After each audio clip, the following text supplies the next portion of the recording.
experiment number 2, that is pulse code modulation.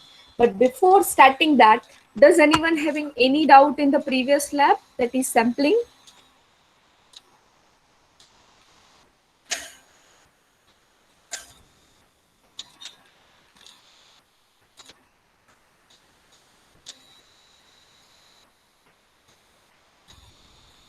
Okay, so let's start the experiment number 2, that is pulse code modulation. And why we are using this pulse code modulation. And in last lab, I told you that sampling is the first process, first step to convert analog signal into digital, right? So how the analog signal will be converted into finally digital signal, that is done by one technique that is known as pulse code modulation. So today we are going to study this pulse code modulation in detail. Okay, so let me start with this. Just a minute.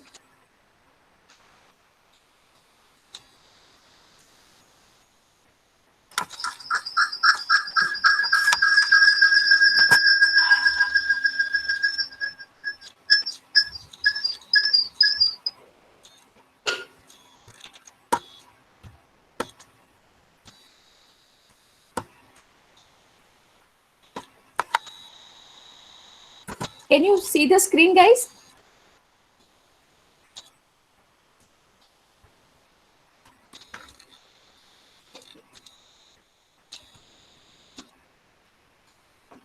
Okay.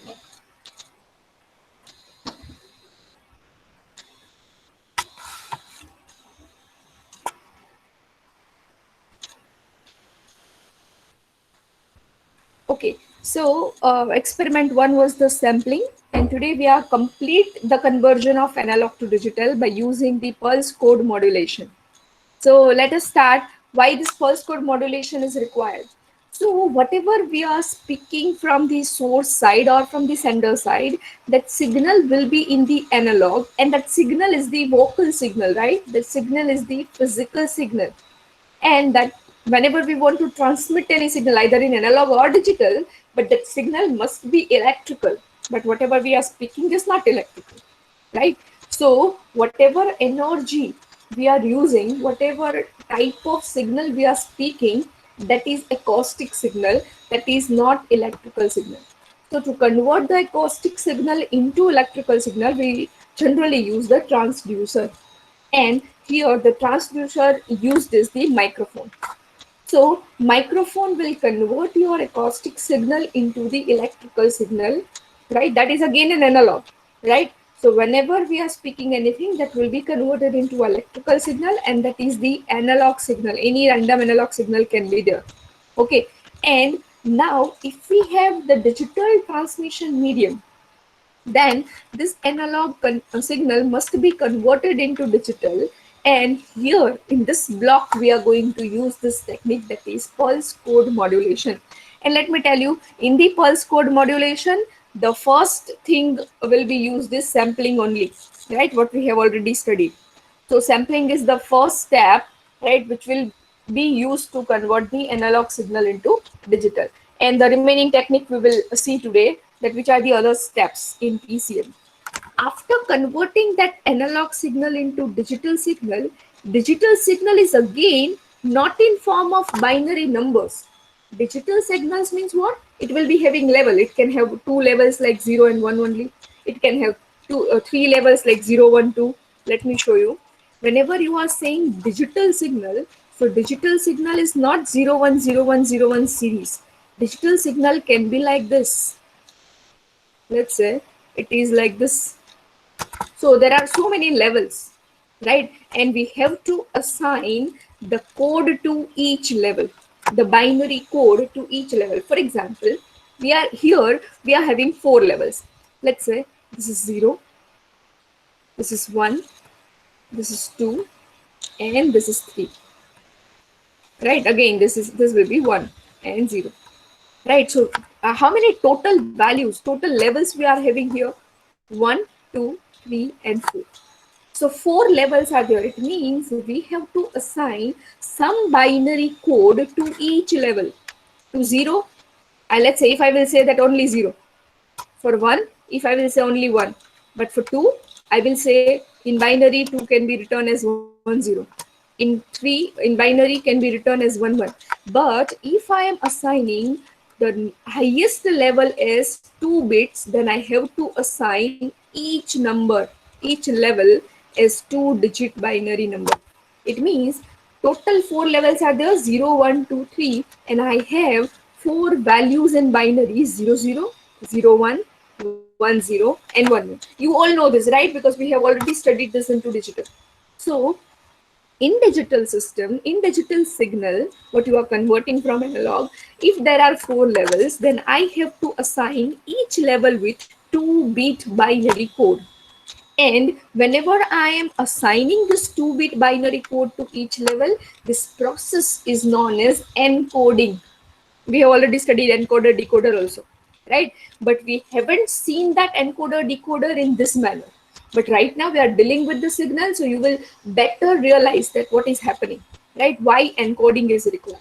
Encoding is nothing but whenever you are saying digital, digital can be any finite value. You have to assign some code to that final value, the code to that level, so that, see, whenever we are doing some process, whenever we are assigning something, some digital values, then we have to convert it into binary, because most of the time, or you can say every time, our transmission device will be computer.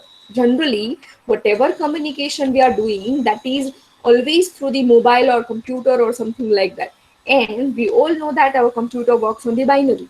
So we have to assign each level of digital signal into the binary bits, right? So here I have assigned the 4 levels into the binary bits respectively.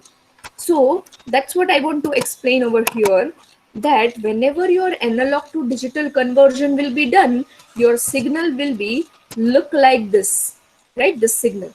But here, whatever you are transmitting through the transmission medium is nothing but your binary values, the series of binary data.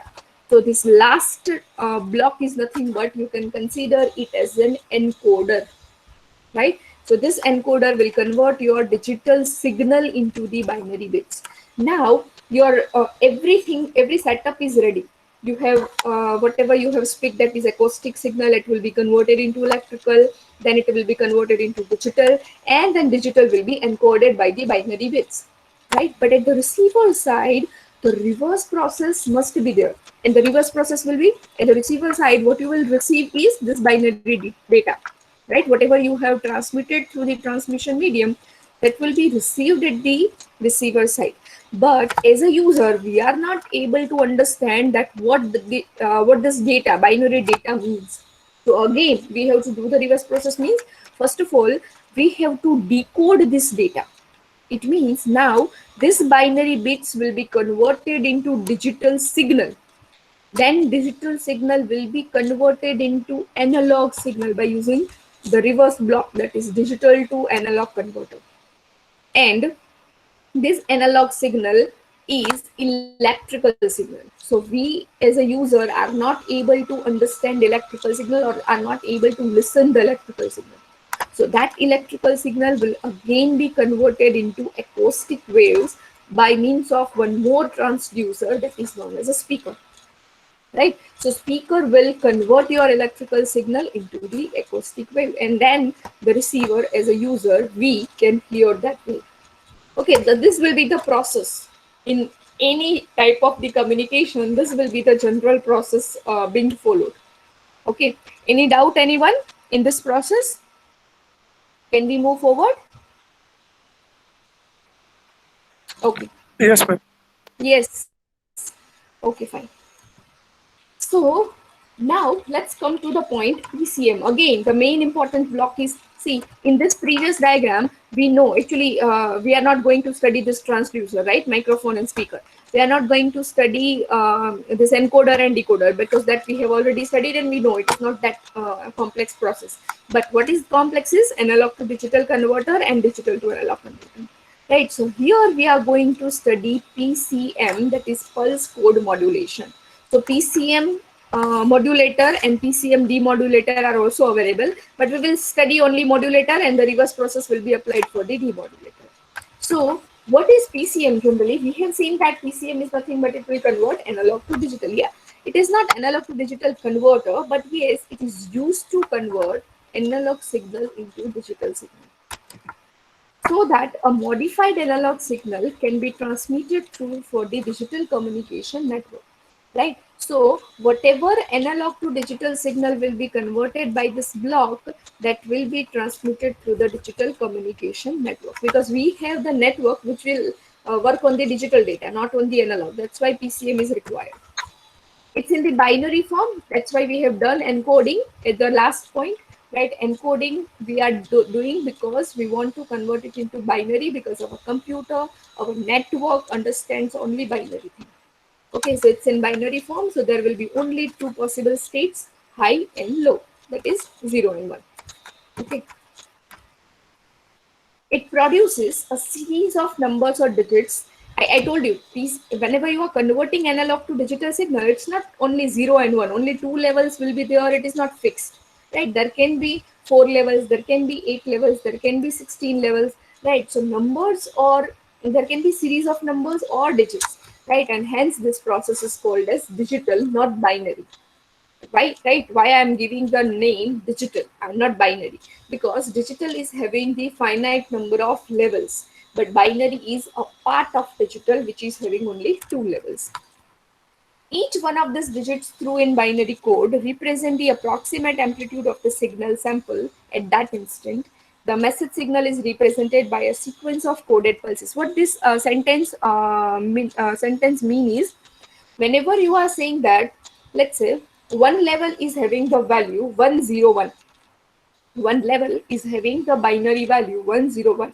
So by converting this 101 into decimal, you can identify that what will be the amplitude level of that pulse, or amplitude level of that level, right? So you can say that the amplitude is 5, right? Because 101 will be converted into decimal, then it will give you 5.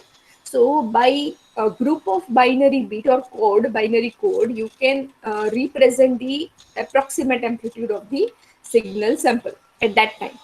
Okay, and whenever you are saying that there are let's say 3-bit code, 00010101011, so whenever you will divide this into group of 3, you can identify the whole message, that is 0, 5, 2, 3 and so on, right? So this is nothing but this sequence of coded pulses. This message signal is achieved by representing the signal in discrete form in both time and amplitude, right? So whenever you are saying that message signal you want to send, then that message signal should not be only discrete in time now, right? I already told you that what is the difference between discrete and digital. Discrete signal can be continuous also, discrete signal can be analog also, and discrete signal can be digital also, right? But what is the main difference, that whenever you are saying discrete signal, so you have to mention over there that discrete in time or discrete in amplitude. If you are saying this, generally discrete word is used for discrete in time, right? So whenever you are using the word discrete, it means it is discrete in time. So sampled analog signal is also a discrete signal, but it doesn't mean that that is digital signal, right? And now whenever I am saying that digital signal, what does it mean? That it is discrete in time as well as discrete in amplitude, right? So amplitude levels are also fixed and time levels are also fixed, so that is known as digital signal. So whenever I have drawn this type of signal, right, so see here, the time is also discrete and amplitude is also discrete. So whenever you are saying that discrete time and discrete amplitude signal, then only you can consider that type of signal into the digital signal. Otherwise, it can be converted, it can be considered as the discrete time analog signal also. Okay, now let me tell you that whenever you are using a PCM technique and that is converting analog signal into digital signal, then how many steps are there to do that? So total 4 steps are there. Actually, generally 3 steps are there. The first step, filtering, is optional. Let me tell you why filtering is used. Filtering will be the first step if and only if your transmitter circuit is appending some noise into your signal, message signal. So for example, whenever you are transmitting any signal, let's say in the transmitter, at the transmitter side itself, there is some noise in the circuit, right? So whatever transmitter circuit you have designed, in that some fault is there. That's why the noise will be added in the signal at the transmitter side only. So to remove this type of noise, the filtering process can be done before transmitting. Okay, so the analog to digital conversion can have the first block, can have, it is not compulsory, can have the first block filtering if it is required. Second block is sampling. So generally sampling is the first process to convert analog to digital if filtering is optional. Okay, so sampling is the first step to convert analog into digital. So whenever you are doing sampling of the analog signal, you are actually making discretization of the continuous signal. Third is the quantizing process. So let me tell you what is quantizing. So whenever you are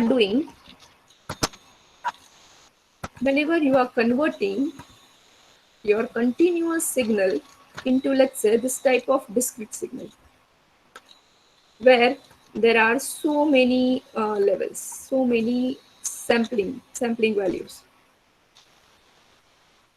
which are nearby to each other.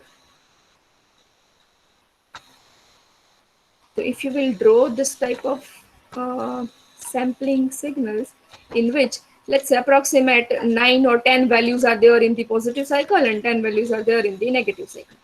But if you will look at it, yeah, if you will look at it, then in the first sample and in the second sample, amplitude difference is very small. Amplitude difference is very small. But if you will consider that here right now only, let's say 10 samples in the positive, 10 samples in the negative, so only let's say 20 samples are there.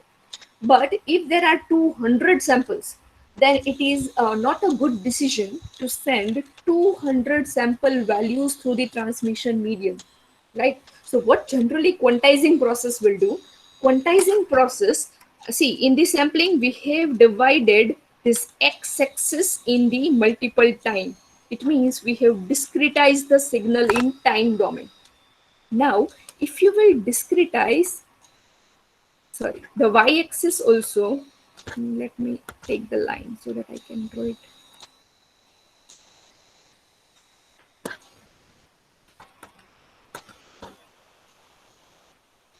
Let's say if you will discretize the horizontal values also like this, it means if you will discretize your y-axis also, then what you are actually doing, you are saying that I will only allow this many values, right? If some values come in between two values, two levels, then either this level will go to the below level or it will go to the upper level, which is the whichever is the nearby. Okay, so whenever you are dividing your y-axis or amplitudes also, then this process is known as quantizing. I repeat, whenever you are discretizing the time level like this,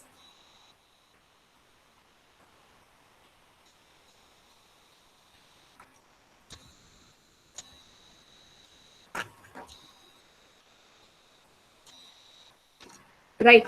So this process we have said that it is sampling. Now the reverse process. If you are discretizing your horizontal lines also, that is the amplitude axis also, then it is known as quantizing or quantization. Right? Now, if you are having, let's say, one sample which is, let's say, touching this line, and this amplitude level is, let's say, 1 volt, right? 1 volt. So what does it mean? That this sample value is having the amplitude 1. Now let's talk about this sample. So this sample is coming in between 1 and 2 value. Let's say this is 1 volt and this is 2 volt. So this is coming in between 1 and 2 volt. So let's say either I can assign this value to the 1 volt or I can assign it to 2 volt. See, I am keeping the gap very large, that is 1 volt and 2 volt. In general, in practical, whenever you are doing this type of process, the value difference is in millivolt. Let's say 10 millivolt is the first level, 20 millivolt is the second level, 30 millivolt is the third level. So only millivolt difference will be created. right? At the receiver side, it will not be that huge difference. Right now, I am saying this because of easiness of the value, right? Otherwise, this difference will be in millivolt or microvolt, right? So, if this is in between 1 volt and 2 volt, let's say I am assigning this to 2 volt, and I am saying that this sample is having the 2 volt value, right? So whenever you are assigning some of the levels, you are fixing some of the amplitude levels, that I want to send only this many values in the transmission medium, then that process is known as quantization. So that's the thing explained in the next slide also, and in the this video also, so you will realize in a more good manner. Okay, but let me tell you that this is the overall scenario behind quantizing or quantization. And the last process is encoding. You all know that whenever you are dividing the signal into time as well as in amplitude, then the signal will be converted almost into the digital. Now you have to convert that digital signal into the binary bits. That process is known as encoding. Okay, so let's understand this 4 steps, or let's say only 3 steps. I'm ignoring filtering process. So if you will go to this video, then you will understand this all 3 steps, that what actually is happening in sampling and quantizing. So let us see the video, and let me know that you are able to hear the sound of the video or not. Okay, just wait for some time.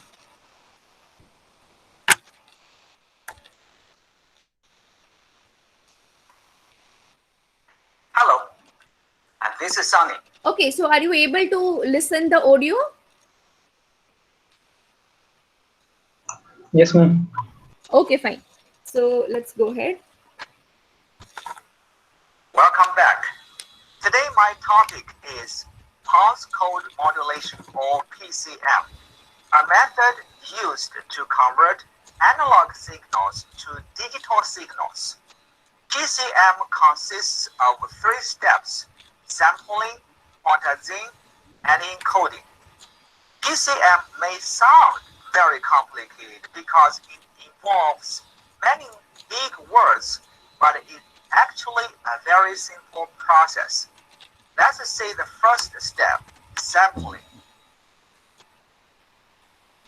As we know, analog signal is continuous over time. It looks like this if we draw a graph to represent an analog signal wave. Let's take this segment as an example.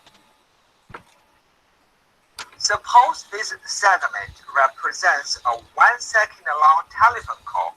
Sampling is a process of finding a sufficient number of samples so that original signal can be represented by those samples completely, and it should be possible to reconstruct the original signal. Let me explain the sampling with this graph. The red continuous line is original analog signal. These vertical blue lines are samples. Samples are basically discrete values of amplitudes with a regular interval over time. That's why the process of sampling is also called PAM, pulse amplitude modulation.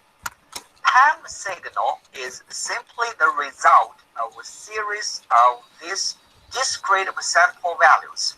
The number of samples per second is called sample rate. In this example, the sample rate is 34 times per second because this 1 second long analog signal is sampled 34 times. We use a hertz to measure sample rate. For example, 1 sample per second is 1 hertz. 1,000 samples per second is 1 kilohertz, and 1 million samples per second is 1 megahertz. You may ask, what's the standard sample rate in analog to digital conversion? Great question. The answer is, it depends. For telephone, sample rate is 8 kilohertz, or 8,000 samples per second. For voice over IP, the sample rate is double, which is 16 kilohertz. For audio CD or MP3, Sample rate is about 44 kilohertz or 44,000 samples per second. For very high quality sound such as Blu-ray disc, sample rate can be close to 1 megahertz or 1 million samples per second. We can see in this example, 34 samples over 1 second would be far from being sufficient, but I think you got the idea. Now let's move on to the second step, quantizing.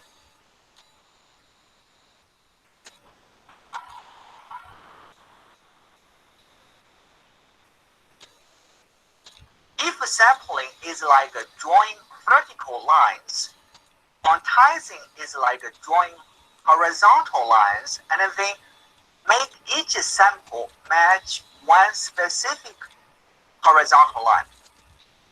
Let me explain the process.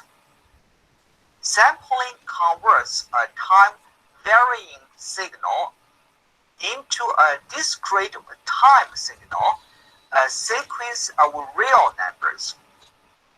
Real numbers are any number you could find on a line segment. 10 is real number, 10.002 is real number, and 10.0021325 is a real number. On any line segment, we can find an infinite set of real numbers. However, we only need a finite set of values which can be converted to binary numbers. Quantizing process exactly serves this purpose, but how? Here I want to introduce a new term, bit depth. Bit depth means the number of bits in each sample. The most common bit depth in analog digital conversion is 8-bit, 16-bit, or 24-bit. 8-bit depth has a 2 to the power of 8, or 256 possible levels. 16-bit depth has a 2 to the power of 16, which is 65,536 levels, and 24-bit depth means 2 to the power of 24. It is about 16.8 million levels. In this example, let's use 8-bit depth to measure our samples. It means there are 256 levels, and each horizontal line represents each level, and each level is associated with a specific bit value. Quantizing process is the process of rounding off the amplitudes of flat top samples to a manageable number of levels. We try to make each sample to match each level because each level has a specific bit value. Now we are ready to encode these samples with 8-bit depth. Let's look at the sample at a very top level. We can see it would match decimal number 255, which is equal to binary number 1111181 ones. The sample at the very bottom would be aligned with a decimal value 0, which is 0.00008 zeros in binary. Thus, any sample matches a different specific level with a specific binary value.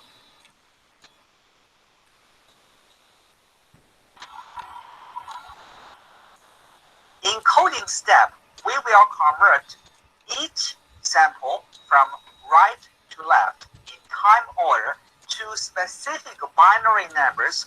From 1 second analog data, we can get a long string of zeros and ones.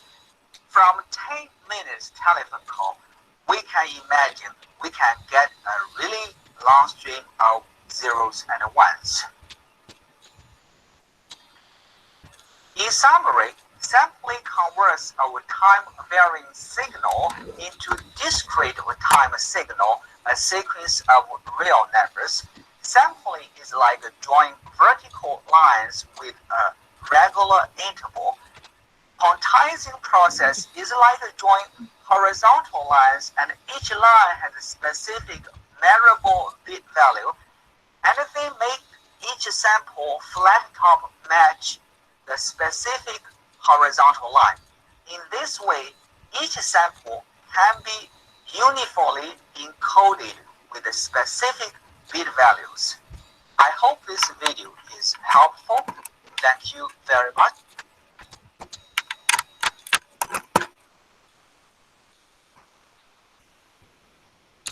Okay, so got the video? What they want to say? Hello? Can you hear me? Yes, ma'am.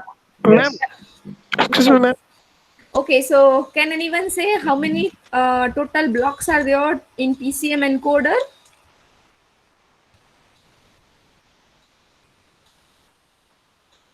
Yeah, Yograj, I will explain quantizing again. By my side also, from my side also, I will explain quantizing. 256. Suman is saying 256. I am saying that how many total blocks or steps are needed in PCM encoder? 3. 3. Okay. Okay, now which are these 3 steps? The 3 processes. Yeah, sorry, 3 processes. Okay, which are these 3 processes? Sampling, quantizing, Yeah. and at the end we have encoding. Encoding. Okay. Bikash. Yeah, Daniel. Yeah, as you say 4. Yeah, correct, Daniel. If Sam, I told you that filtering is the optional process. The first step can be the filtering. Okay, Bikash. Yes, ma'am. Okay. Can you tell me that whenever you are doing sampling, you are dividing the graph vertically or horizontally? Sampling Yes, vertically. vertically. Okay, so vertically you are dividing means what you are dividing? Amplitude or time? Dividing amplitude. Dividing amplitude. Vertically means amplitude. Vertically. No, ma'am. Time. Time, right? So if you are dividing vertically, it means you are dividing x-axis. X-axis Yes, is time. Okay. Next is Mahima. Yes, ma'am. Yeah, for quantizing, what you are dividing? What parameter of the signal will be divided in quantizing? Sorry, ma'am, I don't know. You haven't watched the video? I watched the video, ma'am, but the network problem was there, so the sound was not coming properly. Okay. Next is Ahmad Daud. Ahmad? Ma'am. Yeah. So next question is for you. Same. Quantizing, what you are dividing? Amplitude or time? Time, ma'am. In quantizing, we are dividing time. Ah. Kencho, Yes, ma'am. what we are dividing in quantizing? In quantizing, we are dividing the horizontals. Horizontal. And- horizontally. yes. Okay. So Yes, ma'am. horizontally, Yes. if we will divide the graph horizontally, which axis will be divided? The amplitude. Amplitude axis. Yes.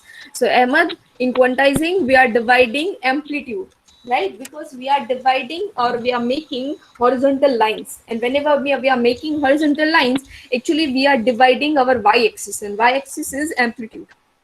Okay. Okay. And the last step is encoding. Mihir.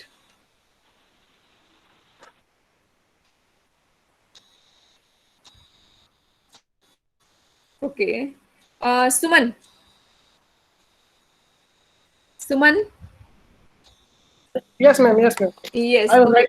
I was writing. Okay. Last process. Okay. Last block is encoding. So Yes, what we ma'am. are doing in encoding? Ma'am, first after doing the sampling, we are by doing sorry, what is that? Quantizing, we are taking the discrete values, and then by encoding, we are putting that discrete values in form of bits. Okay, fine. Next is Tilahun. Tilahun. Yes, ma'am. Okay, so in quantizing, if we are saying that one level is of 8-bit, so total how many quantization levels will be there? To the power of 8. Yeah, 2 to the power 8, that is 256 levels, 256, right? yes. So that was explained in one of the slide, that whenever you are saying that your one level, one digital, whenever you are drawing a digital signal and one digital level is represented by 8 bits, it means total 256 levels are there in the quantization process. Okay, fine. Yograj. Yes, ma'am. Okay, why we are converting digital signal into binary? Why we are making encoding? Ma'am, is computer knows only binary language zeros and ones, so we have to convert the Yeah, input data okay. into the binary Okay, form. not only for computer, let me tell you that whenever you are transmitting any signal, so digital transmission medium means what? That digital transmission medium only carries bits, right? Yeah, So ma'am. that will Bits. carry the So bits. That's why we yeah, have to convert it into bits. Correct. yeah, ma'am. Yeah. Okay, correct. Can you explain the quantizing process once again, please? Yeah, I will explain it definitely. And filtering also, ma'am, a little bit. Yeah, I will explain this all 4 steps one by one. That Thank is you the very next slide. Yeah. Thank you. So okay, so same diagram they have explained in this video, right? That first analog signal will be converted into discrete time signal by using the sampling process. And whenever you are making this sampled signal is also known as PAM, that is pulse amplitude modulation. Why? Because this amplitude are like pulses, right? These are the pulses, and which is having the different amplitude. That's why it is known as amplitude modulations, right? So pulse amplitude modulation signal, it is also known as. Next is, if we will divide this signal horizontally also, right, like this, then this process is known as quantizing. Now if we will join these all levels, right, then this level will be like the digital signal, and then we will assign the bits to each level, and that is the process encoding. So finally you will receive the binary bit series of binary data in the output of encoder. So let's understand one by one. First is the low pass filter. So as I told you that low pass filter is required to eliminate the high frequency component. High frequency component means what? See, whenever I will say that in the transmitter circuit, there is some noise, right? So noise will be added with the signal. So noise is very high frequency component. Everyone, noise will be the very high frequency component. It will be a single impulse of very high frequency. And that's why low pass filter, the filter name itself says that it will pass low frequencies. Low pass filter means it will pass low frequencies. So high frequency component will be eliminated, or it will be cut off, right? So high frequency components like noise will not pass from the low pass filter. And that's why we are using low pass filter in some of the cases if transmitter is faulty. Okay.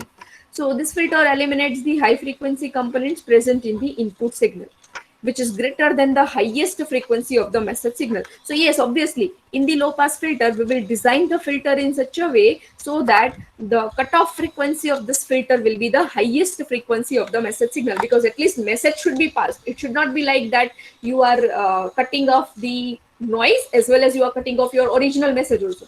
Your whole message must be passed, but other than the message thing, that is a noise, should be eliminated. Okay, so low pass filter is used for the removing noise from the original analog signal or input analog signal. Second is the sampler, which we have already studied in the first experiment in detail, and also you have quickly revised it in the video also, that collect the sample data at instantaneous values of message signal. So whenever continuous value is there in the message signal, you are dividing, you are taking samples from that signal, that is known as sampling. So as to, and yes, they are saying that how to take the samples, so that you can reconstruct the original signal at the receiver side. So sampling period or sampling frequency should be kept such that so that you can reconstruct the original signal at the receiver side. the sampling rate must be, and to do this, to reconstruct well, the sampling rate must be greater than twice the highest frequency, that is a Nyquist rate or sampling theorem. Okay, that we have already studied in the last experiment. So in the sampling, we have seen that the TS is the sampling period or sampling interval, and the sampling frequency is 1 upon TS, that is also known as sampling rate or sampling frequency. Three types of sampling method. Yes, it is very important, because in the video, if you have observed, they have used one word, flat top, right? So you must know what is flat top sampling. So generally, three types of sampling will be there. One is the ideal sampling, second is the natural sampling, and third is the flat top sampling. So whenever I will come to the first word, ideal, it means practically it is not possible, right? Generally, ideal means what? It is the ideal. It should be like this, but generally we are not getting like this. Okay, so ideal is whenever you are making the sampling will look like this impulses, but these impulses are of not zero width. It is having some width, right? So it will look like this. Let me tell you. It will look like this. Some width will be there, right? I'm making it very large width, but it is a very small width in microsecond or in the millisecond or even in the nanosecond. But here they are saying that it is zero. It is only a straight line, but it is not possible ideal practically, because let me tell you, at one point of time, if you are saying that it is of zero width, only one impulse, what does it mean? That this impulse or this pink color line is having zero value of amplitude, as well as, let's say this is one value, right? One value of amplitude at the same time. It is not possible that in any signal at one point of time, that signal is having zero value also and one value also. It is not at all possible, right? So that's why they are saying that this is ideal sampling. In the natural sampling or in the practical sampling, this pink lines are not the straight line, right? It will be having some width, right? So let us see natural sampling. So see, natural sampling is something like this. Some width will be there in each pulses. So if you are saying that 4 pulses are there in the positive cycle, then this 4 pulses will not be of the zero width. It will be having some width. And let me tell you, if it is having some width, what does it mean? It is not completely discrete. Why? Because see, between this width, the amplitude of this sample is varying continuously. It is not discrete. It is a continuous value, right? So in natural sampling, this is the problem, that we are not able to identify that for this pulse, what is the exact amplitude? Either this or this or this or this, right? So we have to identify, or we have to conclude that this pulse is having, let's say, middle value. I am taking average of highest value and the lowest value. So I have to form some mechanism, right? For natural sampling, I have to form some mechanism that this will be having this much amplitude. This pulse is having this much amplitude. Yeah, if it is pulse, if it is impulses like this, then it is having a one value only. So no problem in that. But if this type of pulses with some width is there, then we have to identify that what is the exact amplitude of this pulse we have to consider. So that is the second technique, natural sampling. And the third is flat top sampling. So what is happening in the flat top sampling? Let's see. So flat top sampling means what? We are considering that the lowest value of the pulse will, whenever this pulse is reaches to the low this amplitude value, or whenever this pulse line touches the amplitudes of the sine wave, then at that time we will fix that amplitude and we will make the straight line, and that straight line is known as flat top, right? So this is known as flat top. And why flat top is very important, and why it is generally used? Because flat top is look like digital. It will not look like digital, right? How you will make it digital? So it will be little bit difficult. You have to consider a one value only, then only it can be converted, or it can be considered in a one level, right? Otherwise it is not one level. but this will be one level. You can give the specific amplitude value level. Same way, this can be assigned a bit of binary bit data. This also can be assigned one binary data. But whenever this type of thing is there, which binary data you will assign, right? So that will be the problem. That's why generally we are using flat top sampling, but I'm not saying that natural sampling is not being used. Yeah, natural sampling can also be used if you are taking, let's say you don't want the lowest value, you want the average value, or you want the highest value, then you can use the natural sampling where you can design your mechanism. Okay, so three types of sampling are there: ideal, an impulse at each sampling instant; natural, a pulse of short width with varying amplitude; and the flat top, sample and hold like natural but with single amplitude value. Flat top is almost natural sampling but with the single amplitude value. That is, this process is also known as sample and hold. Why sample and hold? Because sampling is being done, but the value of the amplitude will be hold until this pulse will be completed. Okay, so sample and hold the value, sample and hold the value, like that. That's why this is known as sample and hold or flat top sampling. Next is quantizer, right? That was the first step, sampling. Now quantizer. So in the quantizing, whenever you are saying that there are so many samples you are taking for one cycle of the sine wave, right? So if you want to take more samples, it means more values you have to assign. Now, if you don't want to assign more values, you want to fix the levels, fix the horizontal levels, then that process is quantizing.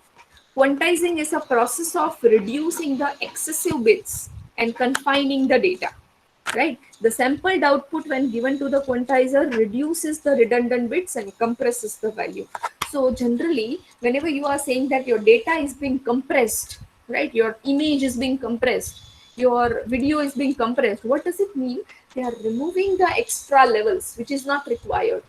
If let's say 10 millivolt, one level is 10 millivolt and second level is, let's say, 12 millivolt. So if any values come in between 10 millivolt and 12 millivolt, that will be removed or that will be assigned to either 12 or either 10, right? Either 10 or 12, right? So that value will be assigned to any one level. It means you are removing the excessive bits or excessive levels. That's why the data, the total number of bits will be reduced and the data will be compressed. So that is a type of technique for compression. So quantizer is actually, we are reducing the number of bits or we are reducing the number of levels in the digital signal. That is known as quantizer, or and it is generally used in the compression. And don't worry, I'm coming to quantizer again, right? Because this is the PCM experiment and quantization advantages are there, disadvantages are there, what are the quantization types, everything we will study in the next slide, don't worry. And the last step is encoder. So digitization of analog signal is done by the encoder and it designates each quantized level by a binary code. I hope you understood this encoder well. Now no need to explain encoder in detail. Okay.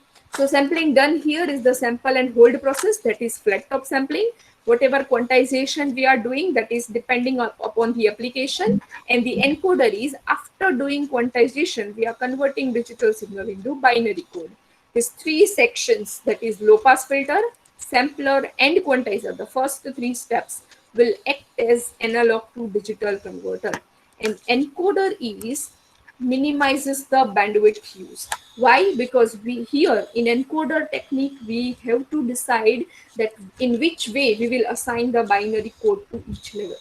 So there are two types of modulation, digital modulation technique. One is the pulse code modulation and second is the delta modulation. We are not going to study delta modulation, but let me tell you, in delta modulation, they are using a better encoding scheme so that the bandwidth can be even more reduced. But it is complex. The delta modulation technique is very complex to understand and very complex to design as well. So generally, in many of the applications, PCM can be used because in quantization only, we will reduce the levels such that so that by number of data rates or number of bits in the data can be reduced and the minimum bandwidth will be used. Okay, so In the quantizing, again, I'm coming to the quantizing point because this is the main point which is confusing for you. Okay, so we will study this quantizing in detail, and then we will make the circuit, multi-sim circuit, PCM multi-sim circuit. Okay, so let's understand this quantizing in detail. The process of measuring the numerical values of the samples and giving them a table value in a suitable scale. What does it mean? Let me tell you.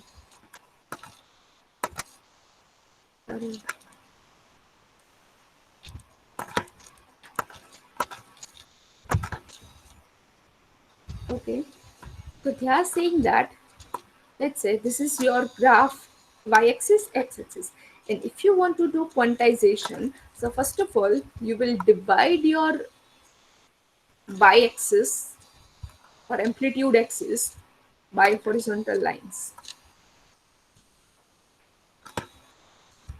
and by doing sampling you are dividing your signal in time axis or by vertical lines. So if you are dividing your signal in vertical and horizontal line, it means this will form a table, right? Where number of rows are there, number of columns are there. I repeat, this type of process, sampling and quantizing, will make a table which is having number of rows and number of tables. And these are the cells of table, right? These are the number of cells, right, in a table. So they are saying that each cell is having a specific value. Each cell is having a specific binary code. So where your sample is coming in this cell, let's say your sample is coming at this point. It means it will be assigned by this binary value. If your sample is coming to this cell, or let's say the boundary of this cell, then it will be assigned this binary value, and so on. So how you are doing sampling and where your sample is coming, according to that, the table value will be assigned. The same thing is said into the PPT. That, see, the process of measuring the numerical values of the samples and giving them a table value in a suitable scale, right? So wherever your sample will come, accordingly, table value will be given, will be assigned to that. The finite number of amplitude intervals is called the quantizing interval. Like quantizing interval number 1 is 10 to 20 millivolt, 2 is 20 to 30 millivolt, etc. Right. So for example, they are saying that in 1 volt signal, let's say this signal is having the highest amplitude 1 volt. So you are dividing the levels in such a way so that this value is 10 to 20. Second is 20 to 30 millivolt. Third is 30 to 40 millivolt, and so on. It means if your sample is coming over here, it means you are assigning this sample in a range of 10 to 20 millivolt. Okay, and 10 to 20 millivolt sample value is there, then you are assigning only one digital level that says 001. Let's say you are assigning a level 001, that binary code. Same way, if it will come into 20 to 30 millivolt, you are assigning, let's say, 010, right? So whatever samples will come between 20 to 30 millivolt, that will be assigned with one binary code 010. Same way, if it is coming to, let's say, 50 to 60, then you will assign, let's say, 101, like that, right? So you have assigned the binary level, binary code for each level, right, vertically each level, and you are assigning that level or let that table value according to the amplitude value of the sample. Next point is linear quantizing, is where the quantizing intervals are of the same size. Now let me tell you that quantization can be done in two ways, or two techniques are there to do the quantization. One is the linear quantization and second is the non-linear quantization. So let me tell you what is linear and what is non-linear quantization.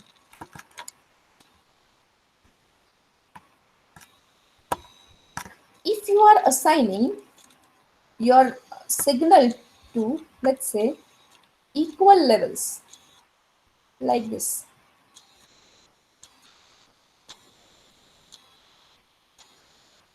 right?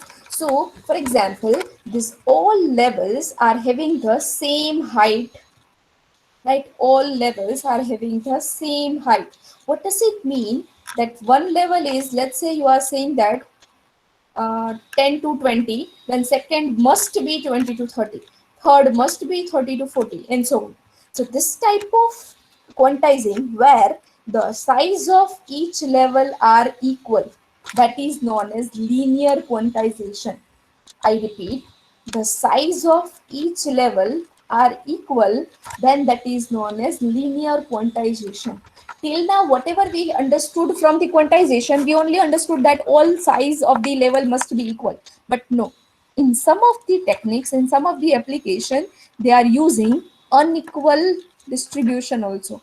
Unequal distribution means, let's say, one level is of this much size, let's say second is of this much size, third is of, let's say, again this much size. So you are assigning different type of values, different type of size to each level. So whenever you will draw the signal, you will draw the signal in this way. Let's say this is your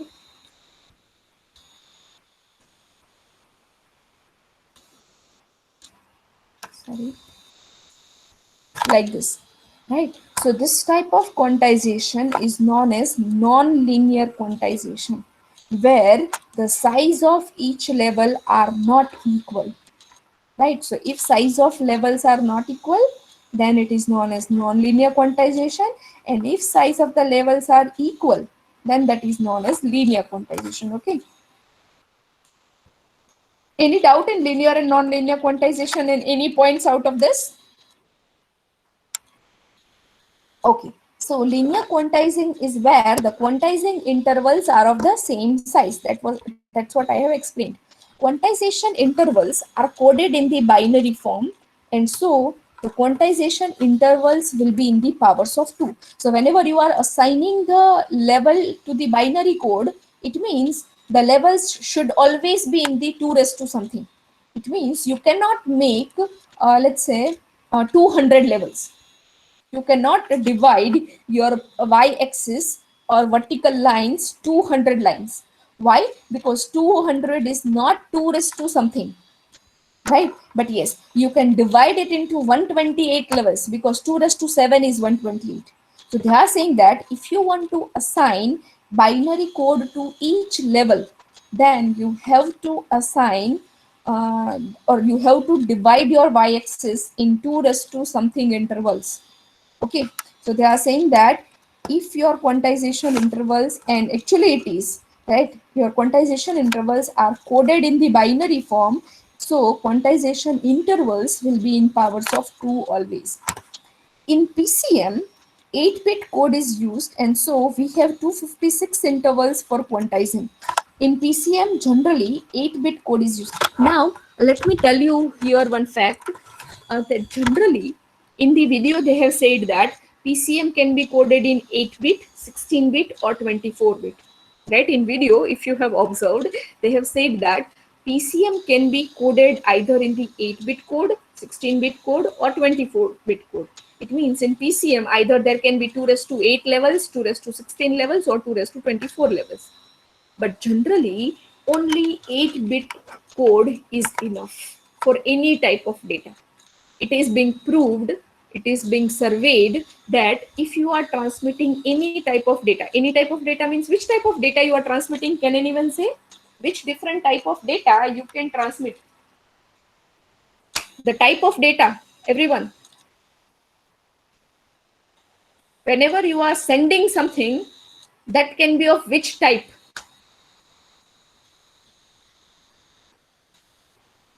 Hello, everyone.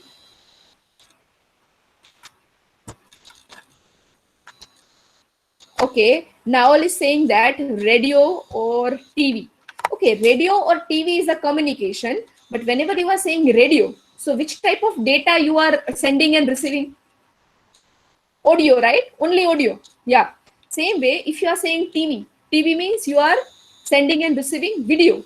So either it can be audio or it can be video or it can be only image or picture or it can be text also, right? And now if you are saying text, So text can be also of many things. For example, text can be letters, 0 to 9 things, right? For A to Z letters, alphabets, right? So numerical number, alphabets, or any symbol like dot, comma, space, enter, and so many things, right?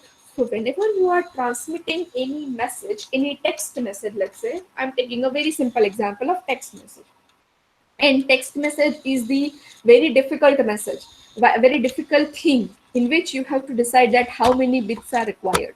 So let me tell you that whenever you are transmitting this type of text message where you are using numbers also, you are using alphabets also, you are using symbols also. So generally, whatever type of data you are using, that is ASCII, right? In a computer, you are using keyboard, and keyboard is ASCII character. Everyone, am I clear? Yes, ma'am. Yeah. So whenever you are Yes, ma'am. sending, so whenever you are sending a text message in the ASCII form, can anyone say ASCII code requires how many bits? I have explained this into digital. ASCII code requires how many bits? 8 bits. Yograj is saying 8 bits. Suman is also saying 8 bits. Any other answers from anyone?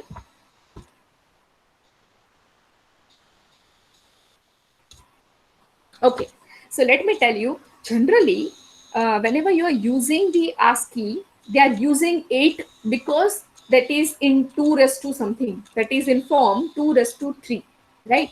But actually, ASCII uses only 7 bit. And I already told you this in the digital lab also, that ASCII is 7 bit code.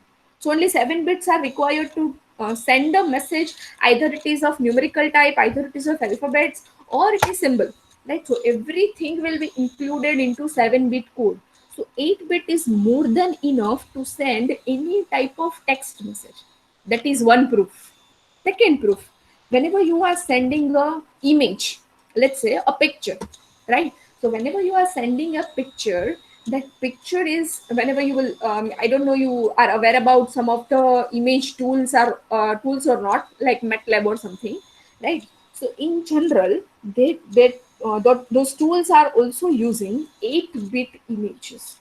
Why? Because these 8-bit images are having 256 pixel values, 256 color values, right? And 256 color values are enough to represent any color image. Okay, so generally they are saying that 8-bit PCM is used almost everywhere. So they are saying that 8-bit code is used, and so we have 256 intervals. And whenever I will say 256 intervals, I have to consider positive and negative values both. So what will be the range of these 256 levels? Minus 128, right? 2 plus 120, actually 127, because if we will consider 0 also. So 128 positive levels, 128 negative levels, where 0 will be considered as a positive level. Okay, so this will be the PCM technique in which we are using 8-bit binary code, which means that we are using 256 levels while sending any type of data. What will be the binary code for level 3 if we are using 8-bit code? Sorry, you want to say that if you are using, let's say, total 8 levels, or let's say 256 levels, then what will be the value of level 3? What will be the binary value of level 3? Okay, so see, binary level will always start from 00000, right? So 0000 will be the value where the first level will be there, that is a 0 level. Whenever you will go to 1, that will be 00000, and last will be 1. So it is converted into simple binary. So whenever it is say 3 means 1 1 only, but you have to represent this 1 1 in 8-bit. It means all zeros, but last 2 bits will be 1 1. Okay, so level 3 will be represented as 0000011. Yes, Suman. It will be like this. Actually, generally, let me tell you, Suman, here, that whenever you are writing this 0000011, where the first zero is representing the sign. Everyone, 0 sign means positive number. And whenever you are saying that -3 level, if you will ask the same question by, let's say, -3, how -3 will be represented in the digital signal. So -3 will be represented as this. Yeah, same. Yes, Suman, you are correct. Only first bit will be 1. Remaining bits will be as it is, because amplitude is represented in 7-bit. The 8th bit is the sign bit. Okay. Everyone is clear about this? How we can represent the binary code, or how we can assign the binary code to each level? Okay, fine. Great. Okay, so now let me talk about the quantization distortion. So whenever you are doing quantization, so some distortion are also being there. So which type of distortion can be there? So let me tell you. The first distortion is the deviation between the amplitude of samples at the transmitter and the receiver ends. So they are saying that you are assigning one quantization level for the one value of the sample. So whenever you are assigning one level, and that, let's say that level is 110, right? That level is 110. And whenever you are transmitting this binary data, so definitely in the transmission medium, there will be some noise, or there will be some interference, there will be some problem by which your binary data can be changed. Can be changed means what? Let's say whenever you are transmitting this 110 level, in the transmission medium, the middle bit is changed. That is a distortion, right? That is a type of distortion where the data can be changed. So instead of 110, let's say it becomes 100. So actually at the receiver side, it should come 110, but it is coming 100. It means at the receiver side and transmitter side, the amplitude of the samples are not same. Not same, it means there is some distortion, there is some deviation of the amplitude. So this type of distortion can occur while doing the quantization. But okay, it is a type of noise. We have to bear it in the analog also, in digital also, but there are some solutions also, no problem in that. In linear quantization, the distortion is more, and to decrease the distortion, the number of steps in the given amplitude range has to be increased. They are saying that in linear quantization, this type of distortion occurs more, and to decrease this type of distortion, we have to increase the number of steps. It means if you are making, these are the steps: 1 step, 2 step, 3 step, 4 step. Right? So these are the quantization steps. So they are saying that if you want to decrease this quantization distortion, then you have to increase the number of steps. It means your step size must be small. Right? So let's say instead of 4 levels, you are making it 8. Right? So whenever you are increasing the number of steps or decreasing the step size, then this type of distortion can be recovered, and generally it is being done in the quantization also. So they want to ultimately say that keep the quantization level as much as possible. As much as possible means obviously it should support your bandwidth also. Let's say your bandwidth supports 8-bit of data, then you can keep it to 56. Your bandwidth is supporting 16-bit of data, then keep it 2^16. Right? So number of levels should be as much as possible according to your bandwidth capacity. Right? So whatever your bandwidth capacity is, according to that, if you will increase the number of step size, then the distortion will be decreased. Due to the bandwidth limitation, more quantum levels in small amplitude region are planned, result to non-linear quantization. They are saying that now if you want, let's say if you are saying that you are having the limited bandwidth, and then also you want to let's say decrease the distortion. You have the bandwidth limitation, you cannot increase the number of steps, right? Number of steps in the quantization. But if you want to decrease the distortion, then you have to go for the non-linear quantization. And why non-linear quantization is important? Let me tell you that. Let's say if you are making, or if you are converting analog signal into digital. So let's say your analog signal is something like this. Sorry. Right? Analog signal, sine wave, is something like this. So non-linear quantization means what? Find out the area in the slope where the minimum changes are occurring in the value. Minimum changes are there in the value. Find out that type of value. So let's say in this much area, no need to make more steps.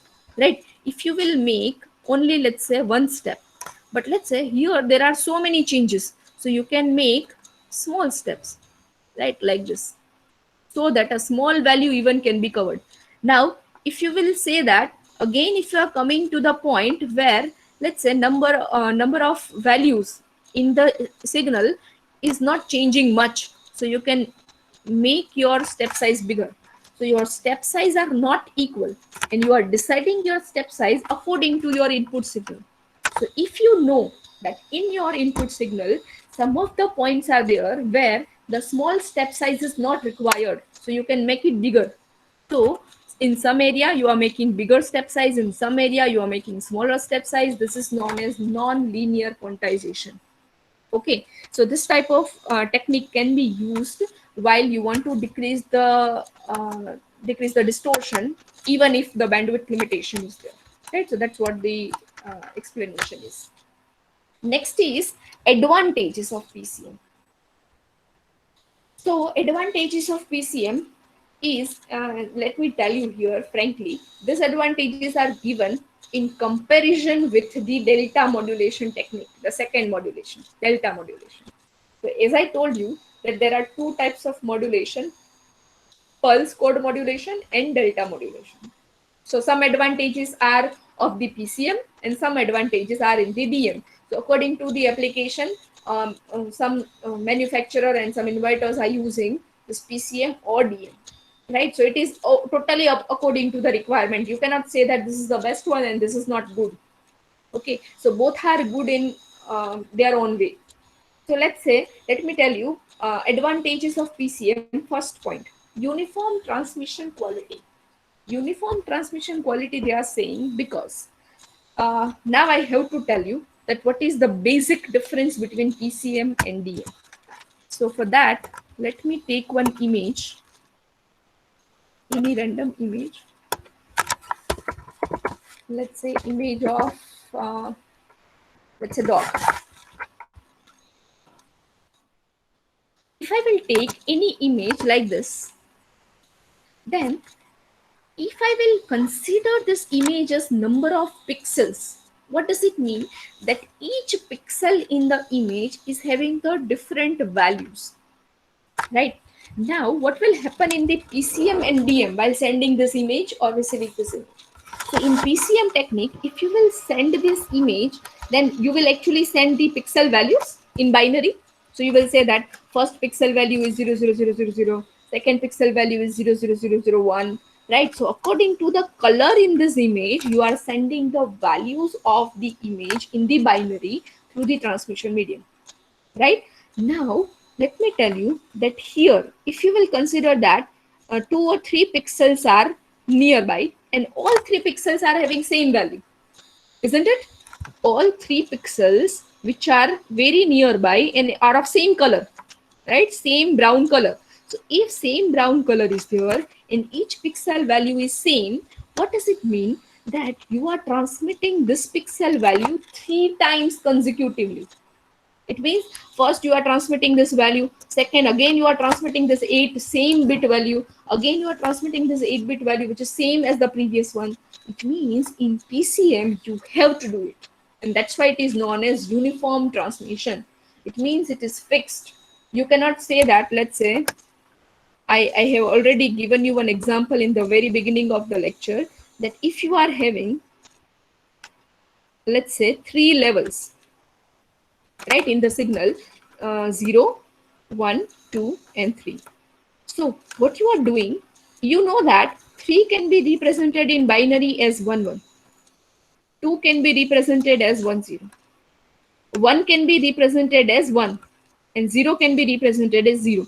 But even if this 1 and 0 can be represented by 1 bit only, you are keeping it uniform.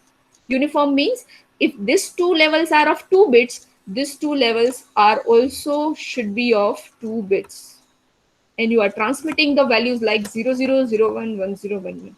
And that's why it is known as uniform transmission. Uniform transmission is nothing but all the levels are of equal bits. Now, what will happen in the delta modulation? Let me tell you.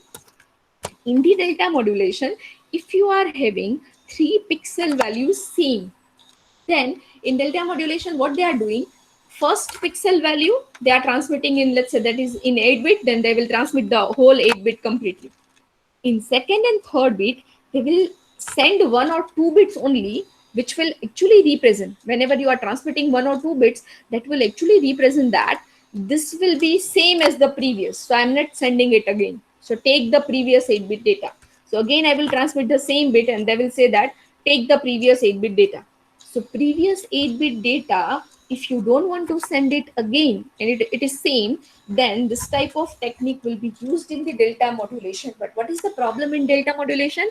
That some pixel is having 8-bit value, some pixel is having 2-bit value, some pixel is having 1-bit value. So the number of bits in the each pixel is not fixed. Yeah, total number of bits will be reduced, right? It will be less number of bits will be used for the transmission, but the total number of bits in the one pixel and in the other pixel will be different than each other. That's why they are saying in this advantage, sorry, that uniform transmission quality is there in the PCM, where in delta modulation it is not like this. Second is compatibility of different classes of traffic in the network. Why compatibility of different classes? For example, some company is using delta modulation technique for transmission, right? Some company is using delta modulation technique for transmission. It means they are using 1 pixel of 8-bit, second pixel of, let's say, 4-bit, third pixel in, let's say, 1-bit data is there, depending on the color values, right? But if you are saying that in the particular number of pixel, only 1 bit is being transmitted. But if you want to use PCM instead of DM over there, right, wherever in the system delta modulation is being used, if you want to use, let's say in some way, you want to use PCM over there, then what you have to do? You have to simply transmit that 1 bit in form of 8-bit. And it is possible, but you cannot transmit 8-bit in form of 1 bit. For example, you are transmitting, let's say, 8-bit of data in 1 pixel, and in the second pixel, you are transmitting only 1 bit data, which will represent that previous 8-bit will be repeated. Now, if you are using PCM instead of that technique, then what you will do, or what you can do, you know that 1 bit means repeating the previous 8-bit. So you will transmit the 8-bit again. So PCM is compatible for every different classes of traffic network. Okay, so whatever network you are using in this system, if you are using the another technique, and at some point of time, if you want to use PCM, you can use it, because PCM is compatible in every advanced version of techniques. Okay. Third is integrated digital network. Integrated digital network means what? That in PCM, the network, digital network, is inbuilt into the technique. Inbuilt into the technique means, for example, you are saying that you are going to use the network, internet, or you can say, let's say, you want to use the network LAN, right? Any network, any digital network. So whenever you want to use any digital network in the PCM, the PCM will include that network inside that technique, inside the system. So whatever PCM socket will be, the network is inbuilt into that, integrated into that. Next is low manufacturing cost. PCM is less complex. I already told you that you have to send just 8-bit of data. That's it. You have to use only 3 blocks: sampling, quantizing, and encoding. So only 3 blocks are there. You need not to make any complex thing into this PCM technique. You need not to identify that previous data is same as the next data or not. You want to transmit 8-bit data next or 1-bit data, because it is fixed that you have to send 8-bit data for each pixel. That is fixed. That's why it is having the less complexity. And whenever less complexity is there, the cost will also be less, because circuit is less complex. Next is good performance over very poor transmission path. Let me tell you why for very poor transmission path, the PCM is having the good performance. Because generally, whenever you are saying that transmission medium is poor, it is having a noise in transmission medium, it is having some distortion occurs in the transmission medium. So whenever you are transmitting the complete 8-bit data for each pixel, only 1 bit or 2 bit can be changed. If noise will occur into the data, let's say 1 bit or 2 bit, or let's say that number of bits will be changed, right? So if the number of bits will be changed, there are many techniques to recover the particular bit change at the receiver side.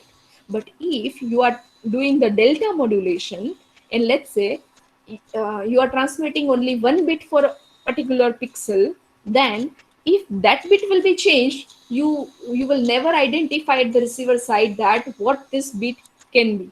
It is changed or it is not changed. If it is changed, what is the meaning of that? So meaning, the whole meaning will be changed, right? So that's why if transmission path is poor, then delta modulation cannot work, but PCM will give you good performance because only 1 bit or 2 bit change will be there, and that can be recovered at the receiver side by different error recovery technique. Analog signals can be transmitted over a high speed digital communication system. The probability of occurring error will reduce by the use of appropriate coding method. See, there are again advantages. They are saying advantages only, but these are the advantages over DM, and these are the own advantage, PCM's own advantage. So analog signals can be transmitted over a high-speed digital communication system by using PCM. Probability of occurring error will reduce by the use of appropriate coding method. As I told you that it will give good performance over the poor transmission path, because there are some appropriate coding methods by which you can decrease the noise, decrease the error. PCM is used in telecom systems. Sorry, there is a mistake. Digital audio recording, digitized video special effects, digital video, voice mellow, obviously, where you can use the PCM wherever you want to transmit the data, right? So wherever you want to transmit the data in any type, right? Either it can be audio, or it can be video, or it can be voicemail, or anything can be there. PCM can be used over there. PCM is also used in radio control units as transmitters, and also a receiver for remote controlled car, boat, plane. Right? So PCM can also be used in the radio control unit as well as remote controlled car, boat, and plane. The PCM signal is more resistant to interference than normal signals.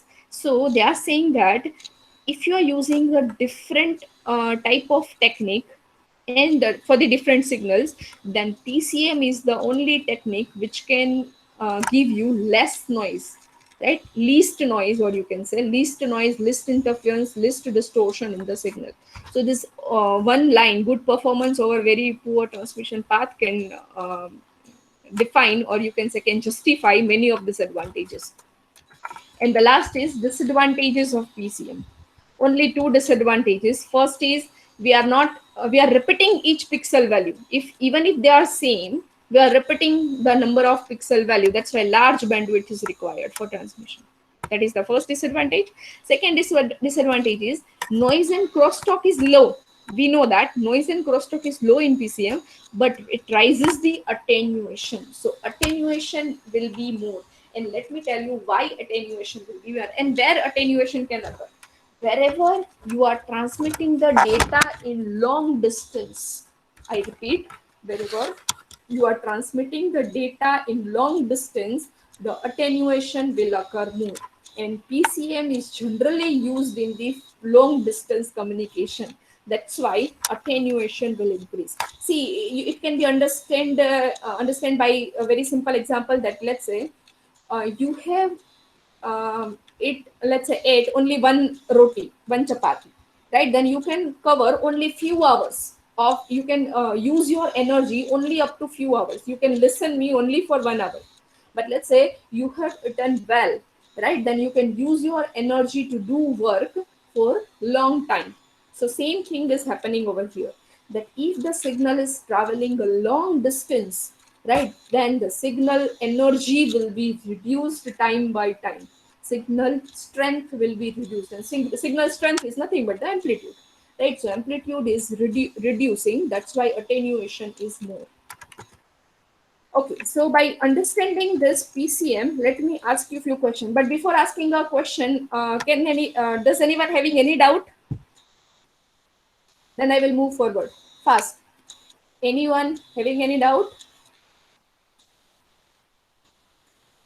Yes, ma'am, I have a doubt.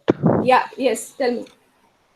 Ma'am, in that quantizing process, Hmm. if we have divided the horizontal line, for example, 8 horizontal line above and below the reference line, Hmm. just as you explained in the example, and you have used 256 Levels. 256 values to represent the 16 levels, right, ma'am? Uh, 256 for 16 levels. No, 256 levels, and each level will be of 8 bits. that is what I didn't understand, ma'am. You have Let me draw. tell you. Let me tell you.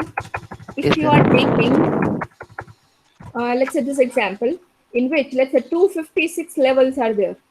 Consider that. Assume that there are 256 256 horizontal lines. horizontal lines. That Yeah, means, oh, 8 bit. One level, one sampling value will be of 8 bit. Second sampling value 8 bit. Third sampling value 8 bits, and so on.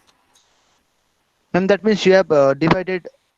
We can assume that we have divided, or you have drawn 256 lines, horizontal lines, Right. 128 above and 128 below, and 7 Right. bits to represent and 1 bit Correct. for the Sign. sign, right, ma'am? Yeah. Okay, Correct. thank you, Correct. ma'am. Okay. So, yeah, this is the first question. Quantization noise can be reduced by what? The number of levels. If you want to reduce the quantization noise, then number of levels must be increasing or decreasing or doubling or squaring or something like that. Increasing. Yeah, increasing, definitely, right? So if you want to decrease the noise, you have to increase the level. Second question. In PCM encoding, quantization level varies as a function of what? Frequency, amplitude, square of frequencies, square of amplitude, amplitude. Okay, so everyone is saying again the same answer, amplitude. Yeah, so quantization means we are dividing the amplitude. That's why it is a function of amplitude. Third question. Choosing a discrete value that is near but not exactly at the analog signal level leads to what? I repeat my question, that let's say you are saying that your line sample value is coming in between two levels. One level is, let's say, 001 and second level is 010. If your sample value is coming in between these two value, then this is known as what? Again, yeah, second. Yeah, so actually I have given a wrong options. Yeah, quantization error. This is known as quantization error, right? So by quantization error, because either we have to assign that as a lower value 001, or we have to assign it 010, right? So this is an error. We have to manipulate the value. Last question. In PCM, the samples are dependent on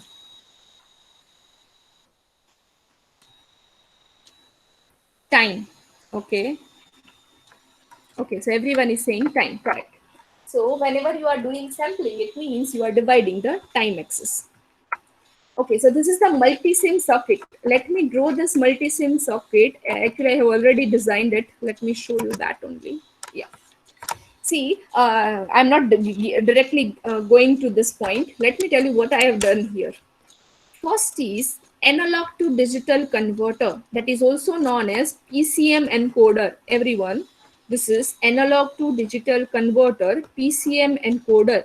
If you are saying that where you will find this component, so let me tell you, no need to be confused by this. You have to just search. Go to the search option and in the component type ADC, analog to digital converter. It will give you this block, ADC. Okay, you can directly take this ADC converter, analog to digital converter, from there, and this is this block, analog to digital converter. So obviously, whenever you are saying analog to digital converter, it means input will be analog and output will be digital, right? So here, input will be analog signal, whatever sine wave or whatever signal you want to make it digital, that you have to apply it as an input. Digital means, see, this is 8-bit analog to digital converter. I want to convert it into 8-bit. It means 256 levels will be there, right? So total 8-bit data will be there, D0 to D7, right? So D0 to D7, 8-bit data will be there. Now, here in analog to digital converter, sampling will be done based on the sampling frequency or sampling period you will apply, right?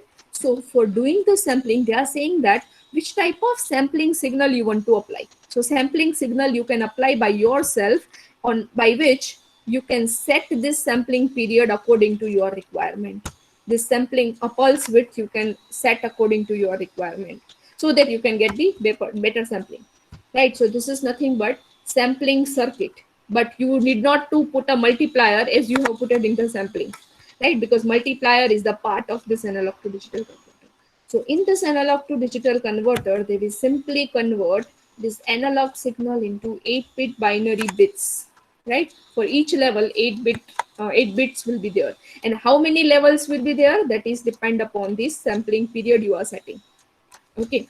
Now, this analog to digital converter is working on the +5 and -5 volt battery. So reference voltage you have to apply 5 volt and -5 volt. Then this digital data is final digital values in binary you are getting at the transmission medium. But at the receiver side, you have to convert this 8-bit data again into analog. So this block is VDAC, that is voltage digital to analog converter. Digital to analog converter, but you have to convert this digital data in terms of voltage, not current or not any other parameter. So that's why this block is known as VDAC. Again, you can find this VDAC block by doing simple search, right? As I have explained you previously, that you can type voltage digital to analog converter. You can find this block from here. Okay. And here the 8 is written at last because 8-bit data you are giving as an input. So 8-bit data, 8-bit digital data can be converted into analog signal. Now, let me tell you, if I will connect this input analog signal with this CRO, then the CRO will show me the only input signal, that how input signal you are applying, that is 1 volt peak and 10 kilohertz frequency. Now I want to check that what will be the output of this digital to analog converter. So let me connect this B channel to the output of directly output of this. So why I am connecting this to here, so that you can understand that why I have putted this circuit, RC combination circuit, why I have putted this circuit, right? That you will understand after looking at this waveform. So let me run it again.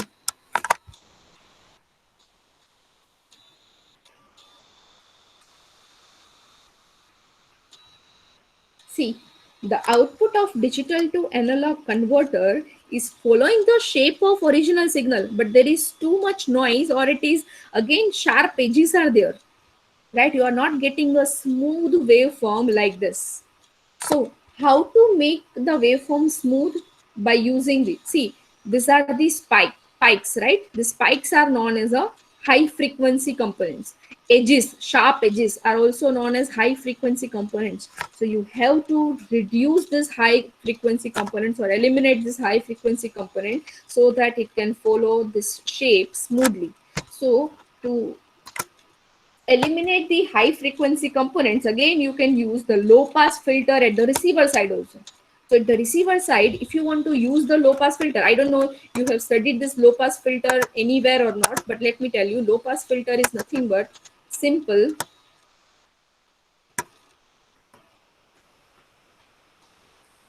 RC combination. This is a low pass filter where you can apply the input over here, right? So input will be applied. So if your input is with the sharp edges and the high frequency component, then after this filter across the capacitor, whatever output you will get, that is the low frequencies only. High frequencies will be blocked by this RC filter. So this RC filter is same what we have used in the sampling also. But in the sampling, we have used active low pass filter. That is, we have used op-amp also, right? And why we have used op-amp, that I have already explained in the sampling. That op-amp is being used because we want to amplify the output also. But here I don't want to amplify. My signal is with the enough amplitude, right? My signal is with enough amplitude. I don't need to amplify it. So amplifier is not needed. Then you can put simply RC combination. So if you are putting a simply RC combination, it means now I'm not taking output from here. I will take output across capacitor, right? So positive of capacitor is connected to here and negative will be connected to here, but here it is ground, it is also connected to ground. So it's okay. Ground of the circuit is common. So now if you will run the circuit, you will get the smooth waveform. Just wait for some time and then we will identify that what is happening. After some time only the circuit will be stable. At least at up to this much point, the circuit is not stable. But see, after this point, you will get the smooth waveforms. The higher frequency components are being eliminated. You will get only the original signal that is of low frequency. So low frequency components only. Right? So this is your output after low pass filter. Any doubt, anyone? What is this circuit about? Circuit is PCM encoder, that is analog to digital converter, and PCM decoder, that is digital to analog converter. But after digital to analog converter, you are getting some sharp edges and noise and a high frequency component in the sense, right? So if you want to remove it, you have to put one RC filter, that is low pass filter. So this low pass filter will reduce the high frequency component and you will get the smooth waveform, almost the same as your input signal. Any doubt, anyone?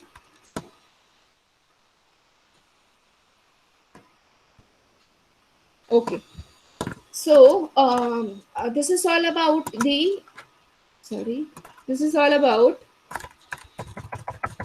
multi-sim circuit of PCM, and this is the last point you have to do in the second experiment, right? So you can try this multi-sim circuit. See, very simple circuit it is. One analog to digital and digital to analog converter. In analog to digital converter, you have to apply sine wave and this pulse wave. And at the output side, you have to put one RC filter so that noise can be removed. Even if you are not putting this RC filter, your circuit is complete, right? The noise removal is the secondary part. Ma'am, we have to make the multi-sim circuit if each lab we do. Yeah, see, Suman, it is not the homework. It is just for your practice. You can make this circuit in the multi-sim so that you can come to know that how this circuit is working. Okay, so make this circuit by your own in the multi-sim. No need to submit it because I believe you, right? I trust you that you will do this for your practice. Okay. So they are saying that how this multi-sim circuit can work and how you can connect this multi-sim circuit. The procedure is also given in the PPT. Okay. So this is the multi-sim circuit, same circuit I have taken from there. And now they are saying that if you are trying by yourself, just do one thing, change the pulse period, this pulse, this is the pulse wave, right? Right now the pulse period is 0.005 millisecond. Now change this from 0.005 to 0.1 or 0.01 or 0.001 millisecond and check the output waveform, that what is happening. If you are changing the sampling period, then which type of waveform or which type of output you are getting, that you have to check. Okay, so that you can come to know that how sampling period can make the difference in the output. And the last task, now this is not homework, this is for practice. The homework is the 4 videos. This 4 videos is made by one of the faculty of our college, of our department, right? So this video is based on the hardware kit. So if you are, no problem, you are right now, we are not in the college, right? But if we are in the college, we were supposed to in the college, then we can perform this PCM experiment on the kit. So kit is not available right now with you. Right now it is not available with me, but whenever it was available with us, we have made this experiment and we have taken a video. So you have to watch these 4 videos and I will ask the questions from this video in the next lab, right? So in the starting of the lab, I will ask the questions from these 4 videos. So kindly watch these 4 videos. See, if you will watch these 4 videos, the total time will be 15 minutes, not more than that. So each video is of 5 minutes or less than 5 minutes. So don't worry about that. Videos are not big. So only 15 to 20 minutes you will take to watch these videos, but just watch it so that you can understand that which type of experiments we are doing in PCM in the physical lab on the kit. Okay. Yeah, how you can get the link? Yeah, good question, Suman. I will upload this link in the WhatsApp group also. I will send this link in the WhatsApp group also, and I will upload this PPT onto the Canvas also. So you can get the link from WhatsApp group or Canvas. Okay, fine. So if anyone is having any doubt, you can ask in the chat box. Otherwise, you can write your number, write your enrollment number. If you have any doubt, you can ask it first. Then you can leave. Right? Okay, so no doubt to anyone. Okay, fine. So write your numbers. I will note it down.